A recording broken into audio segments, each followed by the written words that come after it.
এখন আমরা চলে এসেছি শ্রীভূমিতে। আজকে তোমাদের সঙ্গে শ্রীভূমির ব্লগটা শেয়ার করলাম। এই যে দেখো আমরা ঢুকছি, এই যে প্রথম হচ্ছে এন্ট্রান্সের গেট। তোমরা জানো প্রত্যেক বছরই শ্রীভূমি ঢোকার সময় এন্ট্রান্সের একটা আলাদা গেট করে, সেটা পুরো মণ্ডপের আদলে হয়। এটা হচ্ছে বিবেকানন্দের মূর্তিটা, সবাই আমরা দেখি যাওয়ার সময়।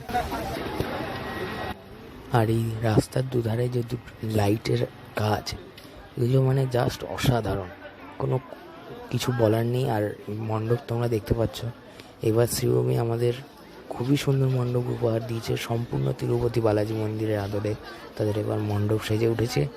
মণ্ডপ তোমরা দেখতে পাচ্ছ নিখুঁত কাজ করা, অরিজিনাল মন্দিরের আদলে তারা সম্পূর্ণ নিখুঁতভাবে মণ্ডপটাকে ফুটিয়ে তুলেছে। এই বছর তারা অন্যতম নজর কেটেছে তাদের এই থিমের মণ্ডপের মাধ্যমে। না না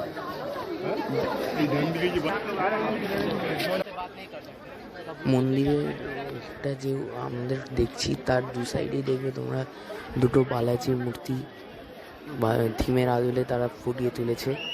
অসাধারণ লেগেছে মণ্ডপটা। তারা দু সাইডে, মণ্ডপের দু সাইডেও তাদের একটা থিমের মধ্যে কারুকার্য থাকে। আর এখানে সর্বোপরি দেখতে পাচ্ছ তোমরা তিলকটা, এই তিলকটা সত্যি অসাধারণ তিলকটা লাগছিল আলো পড়ার পর, খুব সুন্দর লাগছিল। এবার দেখে যাই ভিতরের মণ্ডপ সজ্জাটা, পুরো অরিজিনাল সোনার মতো লাগছিল।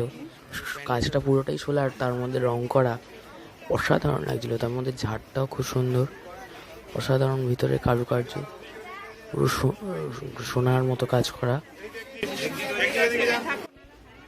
এরপরে মণ্ডপের ভিতরে ঝাড়বাতিটা জাস্ট অসাধারণ, একদম খুব সুন্দর নিখুঁত কাজ করা।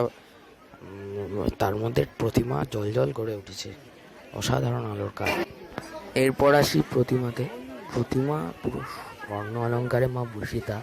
আর প্রদীপ রুদ্রপালের কাজ মানে নিখুঁত কাজ, একদম সম্পূর্ণ নিখুঁত কাজ যেটা আমরা প্রতিমা দেখছি। মায়ের মুখমণ্ডল অসাধারণ, অসাধারণ। মহিষাসুরের থেকে তোমরা দেখতে পাচ্ছ নিচে এবার এরকম ধরনের মহিষাসুর শুয়ে রয়েছে নিচে, আর দেবী বাহন, আর এদিকে মা লক্ষ্মী, বাবা গণেশ, সবার অর্নামেন্ট সম্পূর্ণ তিরুপতির বালাজি মন্দিরে বালাজির গয়না যেমন সেরকমই বানানো মহিষাসুরকে তোমরা দেখছো। আর এদিকে কার্তিক, সরস্বতী, প্রত্যেকের চূড়া থেকে শুরু করে সম্পূর্ণটাই সোনার অলঙ্কারে মা সেজে রয়েছে। ভিডিওটা ভালো লাগলে একটা লাইক, শেয়ার অ্যান্ড সাবস্ক্রাইব করে দিয়েছো।